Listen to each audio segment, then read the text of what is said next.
కార్యక్రమానికి నన్ను పెద్దలు ఉత్తమ్ కుమార్ రెడ్డి గారిని, పొన్నం ప్రభాకర్ గారిని, కొండ సురేఖక్క గారిని, పొంగులేటి శ్రీనివాసరెడ్డి గారిని, పిసిసి అధ్యక్షుడు మహేష్ కుమార్ గారు ఆహ్వానించి అన్ని సంఘాలకు సంబంధించిన ప్రతినిధులను బలహీన వర్గాల యొక్క లెక్క తేలాలి అని 100 సంవత్సరాల నుంచి ఉన్న ఆకాంక్ష నెరవేరిన సందర్భంలో అభినందించడానికి వచ్చేసిన మీకు అందరికీ మనస్ఫూర్తిగా ధన్యవాదాలు. వాస్తవంగా ఈ అభినందనలు నాకు కాదు, మీరిచ్చే అభినందనలు అన్నిటిని కూడా మూట కట్టుకొని వెళ్ళి రాహుల్ గాంధీ గారికి ఇచ్చే బాధ్యత నాది. ఎందుకంటే ఈ ఆలోచన ఎవరు చేయనప్పుడు మీరు అడగకంటే ముందే రాహుల్ గాంధీ గారు తన బాధ్యతగా తీసుకున్నారు. ఇది చాలామందికి 1931 బ్రిటిషర్స్ ఉన్నప్పుడు జరిగిన కులగణన గురించి తెలుసు, కానీ 2011లో యూపీఏ ప్రభుత్వంలో కులగణనను ఆనాడు రాహుల్ గాంధీ గారు చేపించారు. కానీ ఆ డాక్యుమెంట్ పబ్లిష్ కాలే. 2014లో ప్రభుత్వం మారిన తర్వాత పూర్తిగా దాన్ని తర్వాత వచ్చిన ప్రభుత్వం ఆ డాక్యుమెంట్ను పూర్తిగా దాచిపెట్టింది. సో రాహుల్ గాంధీ గారు 2011లోనే దేశ జనాభాలో ఉన్న బలహీన వర్గాల లెక్కలు తేల్చాలని ప్రయత్నం చేసిండ్రు. ప్రభుత్వం ఆనాడు సేకరించింది. అది పబ్లిష్ కాకపోవడం, అది చర్చ పెద్ద ఎత్తున జరగకపోవడం, ఇంతకుముందు మిత్రులు అన్నట్టు ప్రచారం చేసుకోకపోవడం, పనిచేస్తున్నారు కానీ ప్రచారం చేసుకుంటలేరు అన్నట్టుగా ఆ రోజు చర్చ జరగలే. ఆ తర్వాత రాహుల్ గాంధీ గారు భారత్ జోడో యాత్ర సందర్భంగా చాలా స్పష్టంగా చెప్పారు, ఏ రాష్ట్రంలో అధికారంలో కాంగ్రెస్ పార్టీ వస్తే ఆ రాష్ట్రంలో కులగణన చేస్తాం, అదేవిధంగా కేంద్రంలో అధికారం రాగానే కులగణన చేయడమే కాదు, రిజర్వేషన్లను 50% పరిధిని రద్దు చేసి జనాభా ప్రాతిపదికన రిజర్వేషన్లు బలహీన వర్గాలకు పెంచుతామని చాలా స్పష్టంగా చెప్పాడు. ఈ రెండు ప్రత్యేకమైన అంశాలని చెప్పి నేను మిత్రులకు చెప్పదలుచుకున్నాను. మొదటి అంశము, ఈ దేశ జనాభా లెక్కలు ప్రతి సంవత్సరానికి ఒకసారి జరుగుతాయి. అది 2001 కావచ్చు, 2011 కావచ్చు, 2021 కావచ్చు, ఇట్లా ప్రతి 10 సంవత్సరాలు 1951 నుంచి మొదలు పెడితే 1951, 61, 71, 81, 91, 2001, 2011, 2021లో జరగాల్సిన జనాభా లెక్కలు కేంద్ర ప్రభుత్వం చేయలేదు. ప్రతి 10 సంవత్సరాలకు ఒకసారి జనాభా లెక్కలు చేస్తారు. ఈ జనాభా లెక్కలలో ఎస్సీ ఎస్టీ జనాభా స్పష్టంగా క్లియర్గా కేటగారికల్గా వాళ్ళని నమోదు చేస్తారు. మిగతా సామాజిక వర్గాల యొక్క జాతుల యొక్క లెక్క చేయరు, అందరిని కలిపి ఒకే దగ్గర నమోదు చేస్తారు. దాంతో ఎవరికి వాళ్ళు మేము ఇంతున్నాము అంతున్నామని మనమేదో లెక్కలు వేసుకొని మనం కూడికలు మనం తీసివేతలతో మనం ఎవరికి వాళ్ళు మనం ఏదో ఒక లెక్క అనుకుంటున్నాం. దానికి చట్టబద్ధత లేదు. చట్టబద్ధత లేని లెక్కలతోటి మనం రిజర్వేషన్లు పెంచుకోలేము. సుప్రీంకోర్టు అదే చెప్తుంది. మీరు ఒకవేళ రిజర్వేషన్లను 50% పరిధి దాటి చేయాలనుకున్నప్పుడు మీ దగ్గర ఆ జాతుల యొక్క లెక్క ఉండాలి, ఆ లెక్కకు చట్టబద్ధత ఉండాలి. చట్టబద్ధతతో లెక్క కట్టిన తర్వాత రిజర్వేషన్ల పరిధిని పెంచుకోవడానికి అవకాశం ఉందని చెప్పింది. రిజర్వేషన్లు 50% అసలు దాన్ని మించొద్దు అనేది కాదు ప్రాతిపదిక. మీ దగ్గర లెక్కనే లేదు, లెక్క లేనప్పుడు ఎట్లా పెంచుతారా అనేది చర్చ. అందుకే రిజర్వేషన్లను పెంచాలంటే ముందు జాతుల లెక్క తేలాలి. ఇది గుడ్డు ముందా కోడి ముందా లాంటిది. ఈ జనాభా లెక్క తేలితే రిజర్వేషన్లు పెంచుకోవడానికి వస్తుంది. రిజర్వేషన్లు పెంచాలంటే జనాభా లెక్క తేలాలి. ఈ గజిబిజిలో దీన్ని ఇది అడిగితే అది చెప్పి, అది అడిగితే ఇది చెప్పి ఇప్పటి వరకు ప్రభుత్వాలు కానీ పాలకులు కానీ రకరకాల పరిస్థితులు. సరే, నేను ఎవరిని తప్పుపట్టలే, ఎవరి గురించి మనం అనవసరమైన చర్చ చేయడం అనవసరం. రాహుల్ గాంధీ గారు ఒక నిర్ణయం చేసి ఇది చేయాలన్నాడు. వారు తెలంగాణలో పాదయాత్ర చేసిన సందర్భంగా దాదాపుగా 400 కిలోమీటర్లు, మొత్తం జాతీయ స్థాయిలో కన్యాకుమారి నుంచి కాశ్మీర్ వరకు 4000 కిలోమీటర్లు 150 రోజుల్లో పాదయాత్ర చేసినప్పుడు 22-23 రోజులు తెలంగాణ రాష్ట్రంలో చేసిన దాదాపుగా 400 రోజులు మక్తల్లో కృష్ణానది దాటుకుంటూ మహారాష్ట్రకి వారు పాదయాత్ర చేసుకుంటూ హైదరాబాద్ చార్మినార్ దగ్గర ప్రతి సందర్భంలో మాకు ఈ రాష్ట్రంలో అధికారం ఇవ్వండి, మేము కులగణన చేసి జనగణన కులగణన చేసి తీరుతామని రాహుల్ గాంధీ గారు మాట చెప్పారు. అదే మాటతోనే మీరందరూ కలిసి కాంగ్రెస్ పార్టీని తెలంగాణ రాష్ట్రంలో అధికారంలోకి తీసుకొచ్చారు. మీ అందరి సహకారం ఉండబట్టే ఈరోజు ప్రజాపాలన ఈ ప్రభుత్వం ఏర్పడ్డది. మరి మీ సహకారం ఉండి ఏర్పడ్డ ప్రభుత్వం మీకు ఇచ్చిన మాట నిలబెట్టుకోవడానికి మొదటి సంవత్సరంలోనే సంపూర్ణంగా ప్రయత్నం చేసింది. ఫిబ్రవరి 4, 2024 నాడు మొట్టమొదట శాసనసభలో తీర్మానాన్ని ప్రవేశపెట్టి అక్కడి నుంచి ప్రక్రియ మొదలుపెట్టింది. ఫిబ్రవరి 4, 2025 నాడు మొత్తం సేకరించేసి సభలో తిరిగి మళ్ళీ మొత్తం లెక్కలతో సహా ఫిబ్రవరి 4, 2025 నాడు ప్రవేశపెట్టడమే కాకుండా ఇది ఒక సోషల్ జస్టిస్ డేగా మనము ప్రభుత్వం అధికారికంగా ఒక నిర్ణయం తీసుకున్నది. ఎందుకంటే ఎన్నో దశాబ్దాల నుంచి వాయిదా పడుతూ వస్తున్న మీరు ఆందోళన చెందుతున్న అంశానికి ఫిబ్రవరి 4 అనేది ఒక ప్రత్యేకమైన సందర్భం. ఇది ఎప్పటికీ మనం గుర్తుపెట్టుకోవాల్సిన సందర్భం అని చెప్పి రాష్ట్ర ప్రభుత్వం అధికారికంగా ఫిబ్రవరి 4న ఒక సోషల్ జస్టిస్ డే కింద రాష్ట్ర ప్రభుత్వం ప్రకటించింది. దీనికి సంబంధించి ప్రక్రియలు చాలామందికి చాలా అనుమానాలు ఉండొచ్చు. దానికి మీ అనుభవాలు మీ అనుభవాలను నేను తప్పు పట్టడం లేదు. ఈ కులగణనకు సంబంధించి క్యాబినెట్ సబ్ కమిటీ వేస్తే రేవంత్ రెడ్డి ఉత్తమ్ కుమార్ రెడ్డి గారిని చైర్మన్గా పెట్టిండు. అందులో పొన్నం మా సభ్యులను సభ్యులుగానే పెట్టిండ్రు. ఇది ఏ విధంగా మాకు న్యాయం జరుగుతుందని ఒకరికి అనుమానం. ఉత్తమ్ కుమార్ రెడ్డి గారు సుదీర్ఘంగా పిసిసి అధ్యక్షుడిగా పనిచేసి కాంగ్రెస్ పార్టీ ఐడియాలజీని రాహుల్ గాంధీ సంపూర్ణ చేసుకునే సీనియర్ క్యాబినెట్ కలీగ్ మినిస్టర్. అందరితోని సత్సంబంధాలు ఉన్నాయి. అధికారులను కూడా కూర్చోబెట్టి పని చేయించగలిగిన నైపుణ్యం ఉంది. ఇప్పుడు మనం ఎవరినైనా చైర్మన్ చేసి వాళ్ళకి సీరియస్గా ఈ ఆఫీసర్స్ చిరంజీవి గారికి తెలుసు వాళ్ళు ఎట్లా కావాలంటే అట్లా లాను బెండ్ చేయగలరు, లాను బ్రేక్ కూడా చేయగలరు. కాకపోతే వాళ్ళు బెండ్ చేస్తురా బ్రేక్ చేస్తురా అని తెలుసుకోగలిగిన వాళ్ళు పైన ఉంటే దాన్ని కొంచెం ఒక లైన్లో నడపడానికి అవకాశం ఉంటుంది. అందుకే ఇందులో ఉత్తమ్ కుమార్ రెడ్డి గారిని చైర్మన్గా పెట్టి అన్న ఇది నా అభిప్రాయం కాదు, ఇది రాహుల్ గాంధీ గారి అభిప్రాయం. సుదీర్ఘకాలం పిసిసి అధ్యక్షుడిగా పనిచేసిన మీరు కానీ నేను కానీ ఈరోజు ముఖ్యమంత్రిగా పనిచేస్తున్న నేను కానీ రాహుల్ గాంధీ గారి యొక్క ఆలోచనను నిర్ణయాన్ని ముందుకు తీసుకెళ్లాల్సిన అవసరం ఉంది. మీరు కూర్చొని దీన్ని పక్కడ్బందీగా చేయండి అని చెప్పి మేము కొన్ని చర్యలు చేపట్టినాం.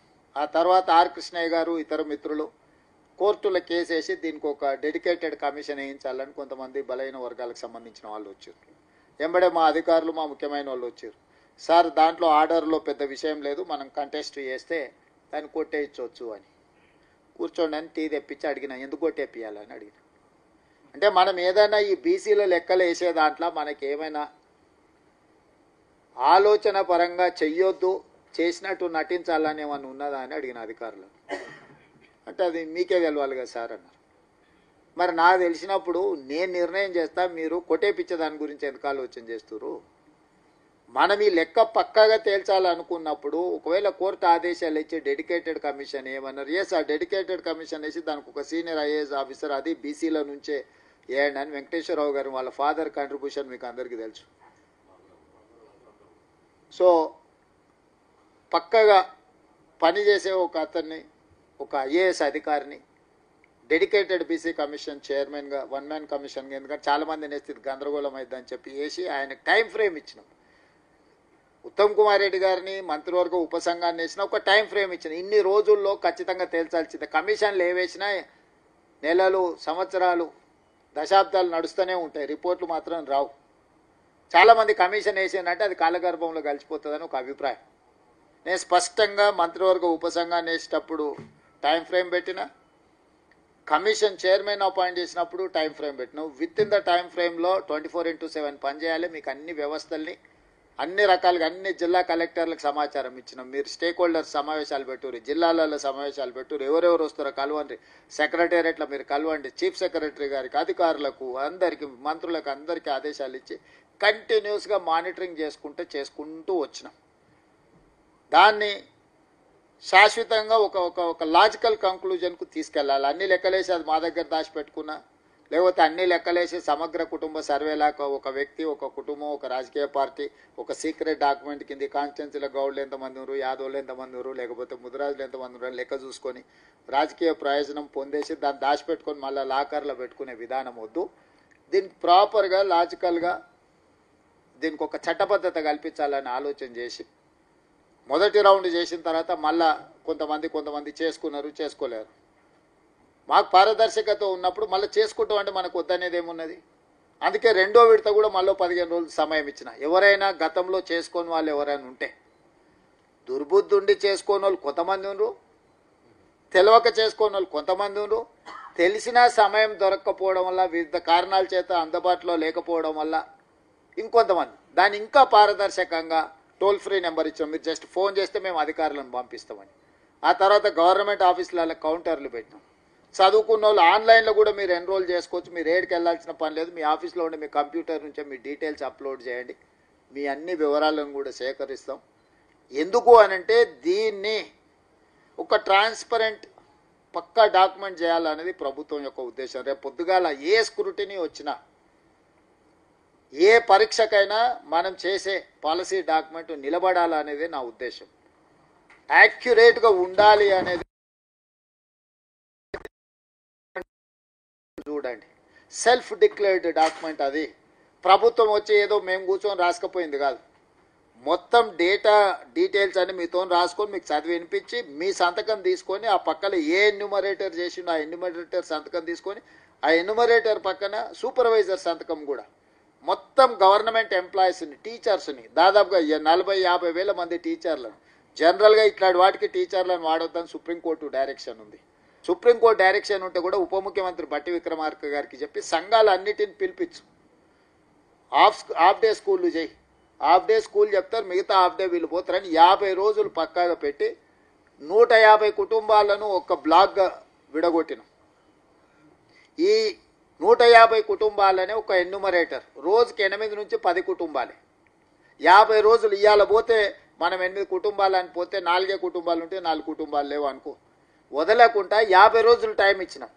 పోయి ఇల్లు కూర్చొని ఫస్ట్ ఇంటికి స్టిక్కర్ లేపించినాం, ఫస్ట్ ఇండ్లను ఐడెంటిఫై చేసినాం, ఇండ్ల నమోదు తర్వాత వ్యక్తుల నమోదు చేయించినాం. వ్యక్తుల నమోదులో సెల్ఫ్ డిక్లేర్డ్ డేటా, నేను ఎందుకు పదే నేను ఉత్తమ్ కుమార్ రెడ్డి గారు 100% యాక్యురేట్ డాటా అని ఎందుకు చెప్పినామంటే, కూడా ఏదైనా అబద్ధం చెప్తాడు కానీ కుల అబద్ధం చెప్పడు. ఎందుకంటే ఇది బలహీన వర్గాలకు లబ్ధి చేకూర్చేది. తప్పెక్కడొస్తుంది? ఎవరైనా ఓసీలు ఉన్నాడు బీసీ చెప్పుకుంటాడు, ఏమన్నా లాభం వస్తుంది ఏమన్నా ఆశతో, కానీ బీసీలు ఉన్నాడు ఓసీ అని చెప్పుకుంటాడా? నష్టం వాళ్ళకే కదా. అందుకే నేనేమన్నా, ఇది పర్ఫెక్ట్ యాక్యురేట్ డేటా. దీన్ని మీరు అనుమానాలు, రాజకీయ పార్టీల అనుమానం వ్యక్తం చేస్తే పర్లేదు. ఎందుకంటే ఇంత పర్ఫెక్ట్ డేటా రేవంత్ రెడ్డి చేస్తే రేపు చరిత్రలో రేవంత్ రెడ్డి ఉంటాడు. 10 ఏళ్ళు మేమున్నా చేయలేదు, ఓ మంచి పని 10 నెలలనే ఆయన చేస్తే ఆయనకు మంచి పేరు వస్తుంది అనుకున్నప్పుడు ఎవరికైనా నా రాజకీయ ప్రత్యర్థులకు అట్లాంటి ఆలోచన ఉంటుంది, తప్పలేదు. నేను వాళ్ళని తప్పు పట్టను. వాళ్ళు అదే విధానంలో ఇప్పటివరకు ముందుకు వచ్చారు, ఇప్పుడు కూడా అట్లనే ఉంటారు. కానీ నిజంగా మీకోసం మనసు పెట్టి చాలా పర్ఫెక్ట్గా డాక్యుమెంట్ చేయాలని ఆలోచన. ఎందుకంటే ఈ దేశము ఏ రాష్ట్రంలో ఎవరు చేయాలన్నా తెలంగాణకు వచ్చి నేర్చుకొని పోయే విధంగా ఉండాలనేది నా ఆలోచన. ఎవరైనా రేపు పొద్దుగాల ఏ రాష్ట్రంలో ఏ ముఖ్యమంత్రి అయినా, ఏ రాజకీయ పార్టీ అయినా రేపు ఈ లెక్కలు తేల్చాలంటే ఎవరైనా పర్ఫెక్ట్ డాక్యుమెంట్ చేసిందంటే తెలంగాణలో ఎవరు చేసిందంటే రేవంత్ రెడ్డి. చరిత్రలో చిరస్థాయిగా పార్టీ, రాహుల్ గాంధీ, మా ప్రయత్నంలో ఉన్న అందరం మేము చరిత్రలో నిలిచిపోవాలనేది ఇది ఒక డాక్యుమెంట్ కింద. ఇవాళ కాన్స్టిట్యూషన్ డాక్టర్ బాబాసాహెబ్ అంబేద్కర్ గారు రాసిండ్రు. రాసినప్పుడు వారు కూడా ఊహించకుండొచ్చు ప్రపంచంలో వారికి ఇంత గొప్ప కీర్తి వస్తుంది రాజ్యాంగం రచించడం వల్ల అని.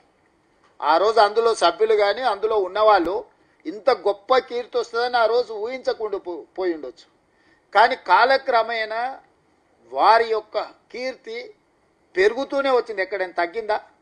30 ఏళ్ల కింద అంబేద్కర్ గారి గురించి కొంతమంది మాట్లాడితే ఆ తర్వాత ఈరోజు ప్రతి ఒక్కరు అంబేద్కర్ గారిని కీర్తించాల్సిన పరిస్థితి వచ్చింది. ఎందుకు? వారు రచించిన రాజ్యాంగం అనేది అంత గొప్పది. అంత గొప్ప అవకాశం కాంగ్రెస్ పార్టీ అంబేద్కర్ గారికి ఇచ్చింది. ఈరోజు ఈ పాలసీ డాక్యుమెంట్ కూడా కాంగ్రెస్ పార్టీ నాకు, ఉత్తమ్ కుమార్ రెడ్డి గారికి, పొన్నం గారికి, లేకపోతే మహేష్ గౌడ్ గారికి మాకందరికి ఒక అవకాశం ఇచ్చింది. ఈరోజు ఈ ప్రాసెస్లో మేమందరం భాగస్వాములం.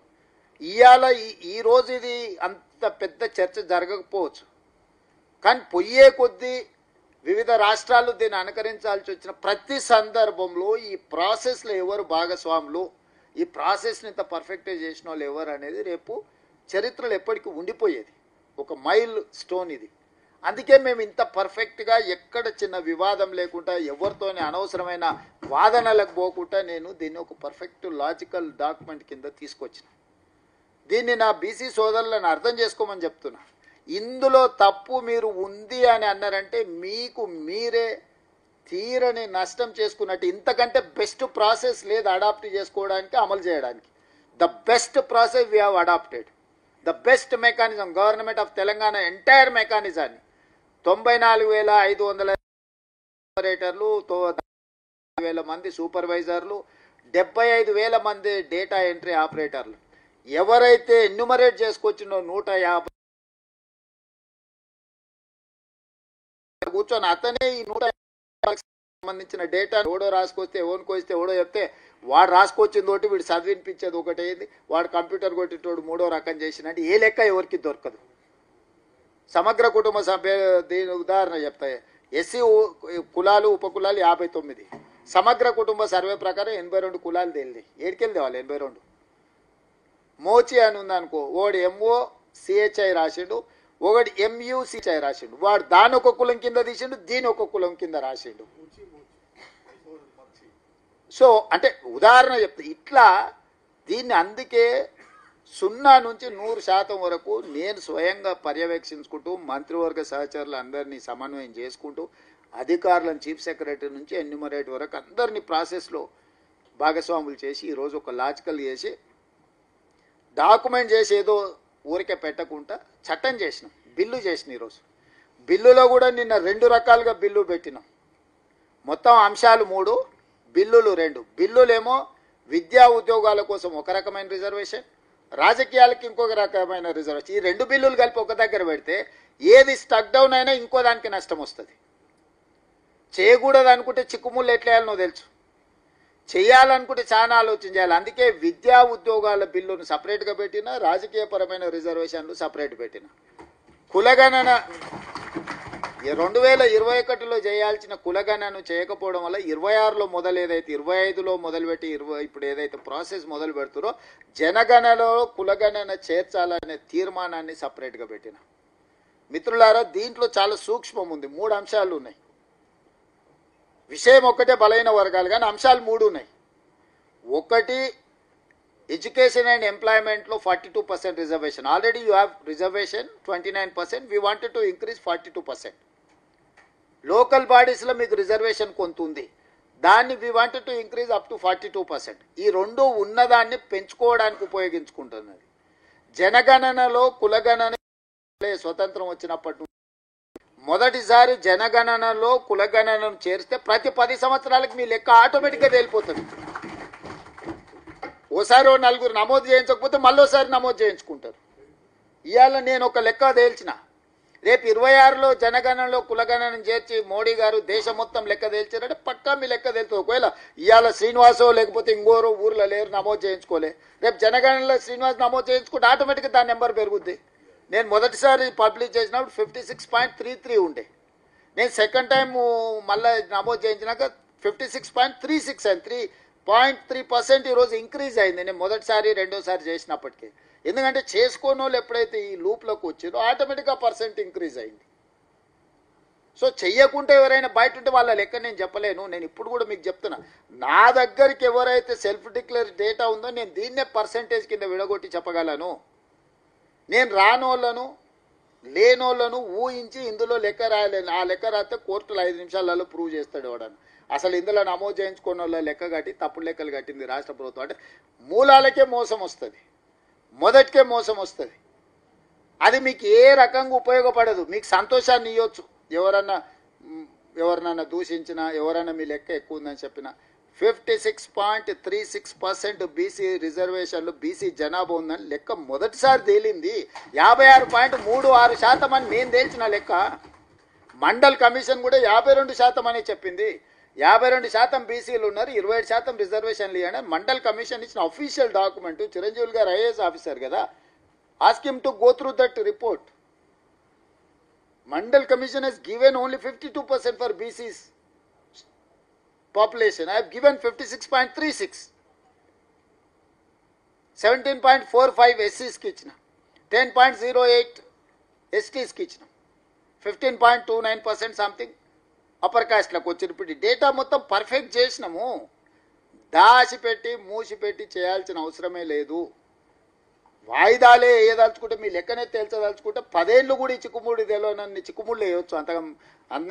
అంత తెలివితేటలు ఉన్న వాళ్ళు మన చుట్టూ ఉన్నారు కదా. 10 నెలల్లోనే మీ లెక్క ఎందుకు తేల్చి టేబుల్ చేసినా, ఎందుకు local body election post phone చేసినా, ఎందుకు రీసెంట్ నోటిఫికేషన్స్ అన్ని పోస్ట్ పోన్ చేసినా, మనం పోయినవి ఇచ్చినవి ఇచ్చి ఇది తేల్చి కొత్త నోటిఫికేషన్లు ఇద్దాం, దీని ప్రకారం అమలు చేద్దామని. ఇందులో మా వేస్టెడ్ ఇంట్రెస్ట్ ఏముంది? నాకు ఉత్తమ్ కుమార్ రెడ్డి గారికి ఏం వేస్టెడ్ ఇంట్రెస్ట్ ఉంది? మాకు వేరే ఏం ఉద్దేశాలు ఆపాదించకండి. నేను మిత్రులందరూ కూడా చెప్పేది, మీకు ఏం కావాలనో కొట్లాడండి, మీరు అడగండి. మీరు లాజికల్గా ఏం కావాలో చెప్పండి ప్రభుత్వంతో. నీ ప్రభుత్వం ఓపెన్ మైండ్తో ఉంది. మీ అందరు మేము కలుస్తూనే ఉన్నాం కదా. మిమ్మల్ని కలవకుంటే ఎప్పుడైనా ఉన్నామా? మేమన్నా లోపలగా ఎక్కడో ఒక దగ్గర చుట్టూతా నిర్మించుకునేమన్నా ఉన్నామా? హనుమంతరావు గారు చెప్తే ఎంబడే ప్రగతి భవన్ తీసి జ్యోతిరావు పూలే భవన్గా మార్చలేదా? దాని చుట్టూతోనే ఇనుప కంచెలు పలగొట్టలేదా? దాంట్లోనే కదా మీ సమావేశం పెట్టించింది. మీ అందరిని పిలిపించి అందరిని మాట్లాడించి వారానికి 2 రోజులు ప్రజా ఇది కూడా పెట్టి పాలన ప్రజలు వచ్చి విజ్ఞప్తులు ఇచ్చుకోండి అని. అది జ్యోతిరావు పూలే పేరు హనుమంతరావు గారు చెప్పంగానే ఎంబడే పెట్టలేదా? ప్రజలకి ఉన్న సిస్టమ్ని కంప్లీట్గా ప్రజలకు అందుబాటులో తీసుకొస్తూనే ఉన్నాం కదా. పొన్నాళ్ళ లక్ష్మయ్య, బొత్స సత్యనారాయణ, వి హనుమంతరావు గారు, కేశవరావు గారు, డి శ్రీనివాస్ గారు, మన దాంట్లోకి వెళ్ళి ఇప్పుడు మహేష్ గౌడ్ గారు ఉన్న హైయెస్ట్ అధ్యక్షులు ఎవరైనా మీరే అయినరు కదా. ఎవరైనా చూడు, మీరు కాంగ్రెస్ ఒక 30 ఏళ్ళు 35 ఏళ్ళు పిసిసి అధ్యక్షులు ఎవరెవరు అయినరో లిస్టు తీసుకోరు. మల్లికార్జున్ గారు, గౌడ్ తెలుసు మా ఎంపీ. సో ఎవరైనా కాంగ్రెస్ పార్టీ అధ్యక్షులు ఉమ్మడి రాష్ట్రాన్ని కానీ తెలంగాణ రాష్ట్రం కాగానే పొన్నాల లక్ష్మయ్య గారినే కదా వేసింది. అంతకంటే ముందు కూడా అప్పుడు అంటే హిస్టారికల్గా కూడా Congress party associated with OBCs. ఇది హిస్టారికల్గా ఒక కనెక్షన్ ఉంది. ఈ నేళ్ళు ఈ రాష్ట్రాన్ని దేశాన్ని కాంగ్రెస్ పార్టీ అధికారంలో ఉందంటే ఈ సెక్షన్స్ సపోర్ట్ చేయకుండా అధికారంలో ఎవరు కొనసాగరు. ఇవాళ కూడా కాంగ్రెస్ పార్టీ ఆలోచన ఈ వర్గాలకు న్యాయం చేయాలన్నదే. ఏమీ లేనప్పుడు రిజర్వేషన్లు ఇవ్వాలన్నారు. రిజర్వేషన్లు ఇచ్చినప్పుడు 26% వచ్చింది. 26% 29 అయింది. 29 42 అయింది. 42 రేపు 56 కావచ్చు. మీరు ఈ పరిణామ క్రమంలో వచ్చేది తీసుకొని కావాల్సింది అడగాలి కానీ మీరు ఏదో అడగాలని వచ్చేది కూడా తీసుకోకపోతే ఎవరు నష్టపోతారా? ఊర్లలో మోటు సామెత ఉంది, చెరువు మీద అలిగితే ఏమవుతుంది? ఎవరికి నష్టము? నన్ను తిడితే ఏమొస్తుంది చెప్పు? నేనేదో ప్రయత్నం చేస్తున్నా, అందరినీ కూడగట్టుకొని తీసుకొస్తున్నా. వద్దనేటోడు వచ్చి చూసినావా నువ్వు ఇంత అయితే తిట్టు తినోగా సరిపోయిందని తిక్క కుదిరిందని వచ్చి అంటూరు. నేను మీ విజ్ఞప్తి ఒక్కటే, మీరు ఎవరికి వ్యతిరేకం కాదు, ఎవరికి వ్యతిరేకం మాట్లాడకండి. ఎవరినో అనుమానించో ఎవరినో అవమానిస్తే మీకు వచ్చే లాభం లేదు. మీ హక్కు, మీ హక్కు అది, మీ లెజిటిమేట్ రైట్. మీరు అడగండి, మీరు తీసుకోండి. కొద్దిగా ఎట్లొస్తే అట్లా తీసుకొని మిగతాది అడుగుండ్రి. నేను అడగొద్దు అంటలేను, కొట్లాడొద్దు అంటలేను. దీని ఒక ప్రాసెస్లో, ఎందుకంటే మనం ఒక ఏమంటారు వెల్ ఎడ్యుకేటెడ్ సొసైటీలో మనం ఉన్నాం, ఆటవిక రాజ్యంలో లేవు. మనం ఏది పడితే అది మాట్లాడడం, దీని మొత్తాన్ని అనుమానించి ఈ మొత్తం ప్రాసెస్నే తప్పు పడితే, మొత్తం ప్రాసెస్ తప్పు పడితే గుడుసుని ఇంతకు మించిన ప్రాసెస్ నాకు తెలియదు. ఇక ఈ ప్రభుత్వానికే తెలియదు. ఈ ప్రభుత్వం చేసిన ప్రాసెస్ మొత్తం మీరు తప్పు పట్టిరు అనుకో, మళ్ళా మొదటికి వస్తుంది. మళ్ళీ మొదటికి వచ్చి ప్రక్రియ మొదలు పెట్టాలనుకోరు. దీని మీద ఇంకా బెటర్గా ఎట్లా చేసుకోవాలి? ఇప్పుడు రాజ్యాంగం డాక్టర్ బాబాసాహెబ్ అంబేద్కర్ గారు మనకు ఒక రాజ్యాంగాన్ని ఇచ్చారు. పోయే కొద్ది పరిణామ క్రమంలో మనం సవరించుకోవాలనుకున్నప్పుడు సవరించుకున్నాం. 100 పైగా సార్లు రాజ్యాంగాన్ని సవరించుకున్నాం. ఎందుకు? మనకి ఎట్లా పరిపాలన సౌలభ్యం కావాలనో దాన్ని సవరించుకుంటూ, దాని స్ఫూర్తిని పోనీయకుండా దాన్ని సవరించుకుంటూ ముందుకెళ్ళాం. ఇవాళ కూడా ఈరోజు ఈ కులగణన అనేది ఇదే బైబిల్, ఇదే ఖురాన్, ఇదే భగవద్గీత. దీంట్లో అమెండ్మెంట్స్ చేసుకోండి. రేపు పొద్దుగాల మీకు ఇంకా 56 కాదు, మీకు అనుమానం వచ్చి మళ్ళీసారి లెక్క పెట్టుకోరు. 58 అయితే 58 అని పబ్లిష్ చేసుకోండి. ఈరోజు నేను లెక్కేసి 56.36% అని లెక్క చేసి ఒక డాక్యుమెంట్ తయారు చేసిన. దీనిపైన మీరు ఏం కావాలో మళ్ళీ దాన్ని నెక్స్ట్ లెవెల్కి మాడిఫికేషన్ తెచ్చుకోండి. మీరు అందరు ఎడ్యుకేటెడ్, చాలా మంది చదువుకున్న పిల్లలు ఉన్నారు, జర్నలిస్టులు ఉన్నారు, బలైన వర్గాల నుంచి వచ్చిన వాళ్ళు, ఆఫీసర్లు ఉన్నారు, అందరు ఉన్నారు. నేను చెప్తున్న దాంట్లో లాజిక్ ఉందా లేదా మీరు ఆలోచన చేయండి. ఈ రోజు ఏమీ లేని కాడ నుంచి మీ లెక్క తేల్చి 56.36% అని లెక్క తేల్చి ఇచ్చిన. దీంట్లో ఇంకో 2% పెరిగేది ఉంటే రేపు 2026లో జనగణనలో కులగణన చేరిస్తే ఆటోమేటిక్గా లెక్క తేలితే పెరిగినట్టుగా గెజెట్ పబ్లిష్ అవుతుంది కదా. 75 ఏళ్ళు 100 ఏళ్ళ నుంచి నిరీక్షిస్తూనే ఉన్నారు కదా. ఇప్పుడు అట్లీస్ట్ మనకు ఒక బేస్ దొరికింది. ఈ బేస్ నుంచి మీరు నిర్మించుకోండి. ఇప్పుడు నేను పునాదులు వేసిన, ఒక స్లాబ్ వేసిన, ఈ ఇంట్లో ఉండండి. దీన్ని 7 అంతస్తులు కట్టే వరకు నేను ఇంట్లోకి రానంటే 7 అంతస్తులు కట్టే లోపల ఈ కట్టింది శిథిలాలలోకి వెళ్ళిపోతుంది. ఫస్ట్ ఇంట్లో చేరుండ్రి, ఈ ఇంట్లో ఉండుండ్రి, ఇక్కడ సంసారం చేయండి, ఇక్కడ వంట వండుకోరు, భోజనం చేయరు, నలుగురు పిలిచి భోజనం పెట్టుర్రి గ్రౌండ్ ఫ్లోర్లో. మళ్ళీ first floor, second floor, third floor కట్టండి. వద్దంటలేం కదా. మీకు పునాదేశం మనకు ఒక నీడ కాంగ్రెస్ పార్టీ ఒక అవకాశం ఇచ్చినట్టు ఫస్ట్ అది ఎంజాయ్ చేయండి, దాన్ని అనుభవించండి, దాన్ని ఆస్వాదించండి, దాని నుంచి వచ్చే ఫ్రూట్స్ తీసుకోండి. చెట్టు కొన్ని కాయలు కాసింది, సరే కొన్ని తెంచుకోండి, మళ్ళీసారి దానికి ఇంత ఎరువు వేయండి, దానికి నీళ్లు పట్టుకోరు, మళ్ళీసారి మంచి పంట పండించుకోరు. మేము దీన్ని ఎండబెట్టాం, దీనికి నీళ్లు లేవు, దీనికి ఎరువు లేదు, ఏంది లేదు, కాసిన కాయలు కూడా తెంచుకొని బాగా కాసినప్పుడే తెంచుకుంటాం అంటే ఎవరికి నష్టం మిత్రులారా. మీరు అట విజ్ఞతతో ఆలోచన చేయండి. మాకెవ్వరికి రాంగ్ ఇంటెన్షన్స్ లేవు. ఎందుకు లేవు అంటే రాహుల్ గాంధీ గారి కమిట్మెంట్ ఇది. ఈ కమిట్మెంట్ రాహుల్ గాంధీ గారిది. ఆ కమిట్మెంట్ను ఫుల్ఫిల్ చేయడమే నా బాధ్యత, ఉత్తమ్ కుమార్ రెడ్డి గారి బాధ్యత, పొన్నం గారి బాధ్యత, మహేష్ గౌడ్ గారి బాధ్యత, హనుమంతన్న బాధ్యత. ఆ పార్టీ, ఆ నాయకుడు ఇచ్చిన మాటను అమలు చేయడమే మేము బాధ్యతగా ఫీల్ అవుతున్నారు. అదే మా గౌరవం. ఇది చేయడం వల్ల మా గౌరవం పెరుగుతుంది. దీన్ని పర్ఫెక్ట్ చేయడం వల్ల మా పనితనము 10 మందికి తెలుస్తారా, వీళ్ళు పర్ఫెక్ట్ చేసిందా. ఈ సిస్టమ్ని మీరు క్వశ్చన్ చేయకండి. దీంట్లో ఇంకా ఏమైనా పెరుగుతుందా పెంచుకోండి. దీంట్లో అల్టిమేట్గా 56.36 ఉన్నారా, లేకపోతే ఇంకేమైనా ఎక్కువ ఉన్నారా, ఇంకేమైనా ఉన్నారా మీరు లెక్క కట్టి రేపు జనగణనలో కులగణన చేర్చారంటే ఆటోమేటిక్గా పెరుగుతుంది కదా. ఆ రోజు పెంచుకోవడం ఈజీ ఉన్నదాన్ని. మీరు ఏమీ లేని దాన్ని ఉంది అనిపించుకోవడం చాలా కష్టం. నువ్వు ఇప్పుడు 10th పాస్ అయినావు అంటే ఇంటర్ ఎట్లా పాస్ కావాలి, అసలు చదివే లేదనంటే నిన్ను 10th ఓడి రాయనిస్తాడు, ఇంటర్ ఓడి రాయనిస్తాడు పరీక్ష. సింపుల్. ఇది ఉంటే దీనిపైన నిర్మించుకోండి. నేను సింపుల్ చెప్తున్నా, మీకు ఒక స్ట్రాంగ్ ఫౌండేషన్ వేసి మీరు 7 అంతస్తుల మేడ నిర్మించుకోవడానికి అవసరమైన ప్రణాళిక రచించి 2 అంతస్తులు కట్టి మీకు ఇచ్చిన మిగతా 5 అంతస్తులు మీరు కట్టుకోండి. మీరు కట్టుకోవడానికి అవసరమైన మొత్తం వ్యవస్థను మేము ఇస్తున్నాము. ఉన్న సిస్టమ్ని మీరు వాడుకోండి. ఈ సిస్టమ్నే వద్దు అని అలిగితే మాత్రం అది మీకు నష్టం జరుగుద్ది. ప్లస్ కొంతమందికి రాజకీయంగా కొన్ని ఆలోచనలు ఉంటాయి, వాళ్ళు ఎదగాలనుకుంటారు, లేకపోతే దీని ముసుగులో ప్రయోజనం పొందాలనుకుంటారు. మీరు వాళ్ళ ట్రాప్లో పడకండి. మీ ట్రాప్ మీరు అది కాదు కదా. ఈ 42% రిజర్వేషన్ వస్తే మీరు అందరూ అవుతారా. రేపు ఎమ్మెల్యేలు ఉమెన్ రిజర్వేషన్ వస్తుంది, అందులో 42% బీసీ రిజర్వేషన్లు పెట్టురని పట్టు అనుకో, ఆటోమేటిక్గా మా అక్కలు మా ఆడపిల్లలు అందరూ ఎమ్మెల్యేలు ఎంపీలు అవుతారు కదా. రేపు ఇదే 42% రేపు ఎమ్మెల్యేల రిజర్వేషన్ ఇవ్వమని కొట్లాడారు అనుకో, ప్రతిసారి ఒక సీటు 2 సీట్లు 42% స్ట్రైట్గా వస్తాయి కదా. ఈరోజు మీ లెక్క తేలితే అది అడగడు అనుకుంటే, ఈ లెక్క తేలకపోతే అది అడగనికనే ఉండదు. అది ఎమ్మెల్యేలా, ఎంపీలా, ఉమెనా, ఇంకొకట. ఈరోజు ఎస్సీ ఎస్టీస్కి ఒక కాన్స్టిట్యూషనల్ ప్రొటెక్షన్ ఉంది చట్టసభలలో, ఎడ్యుకేషన్లో. ఈరోజు మీకు చట్టసభలలో లేదు. ఈ నెంబర్ తేలితే మీరు అడగడానికి మీకు ఫండమెంటల్గా ఒక పాలసీ డాక్యుమెంట్ అయితే వస్తుంది కదా శ్రీనివాస్. దీని నుంచి రెఫరెన్స్ తీసుకోండి సురేష్. దీని నుంచి నెక్స్ట్ ఏం కావాలని కొట్లాడుండ్రి. మీరు దీన్ని తప్పు అని అన్న మరుక్షణం మీకు వాదించడానికే బేస్ ఉండదు. బేస్ లేని ఆర్గ్యుమెంట్కి రిజల్ట్ ఉండదు. నేను ఓపెన్గా మాట్లాడుతున్నా మీ అందరితోటి. అనేది మీకోసమే, కమిట్మెంట్ కోసమే సిన్సియర్ ఎఫర్ట్స్ పెట్టి చేసినాము.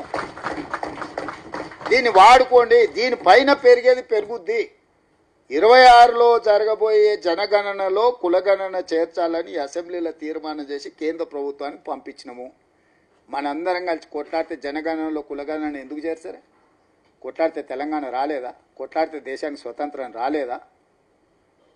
కొట్లాడితే జనగణనలో కులగణన ఎందుకు చేర్చారు?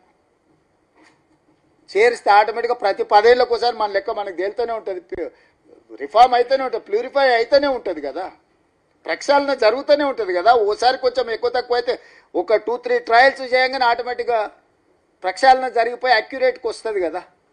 మీరు బేసును వద్దన్నారు అని అంటే మాత్రము మీకు ఎవ్వరో అన్యాయం చేయరు, మీకు మీరే అన్యాయం చేసుకున్నట్టు అవుతుంది. నేనైతే చాలా స్పష్టంగా మిత్రులందరికీ నేను చెప్పదలుచుకున్నా, మీరందరి యాక్యురేట్. మేము 56.36% ఉన్నాం, ఈరోజు మాకు 42% రిజర్వేషన్ ఇవ్వండి.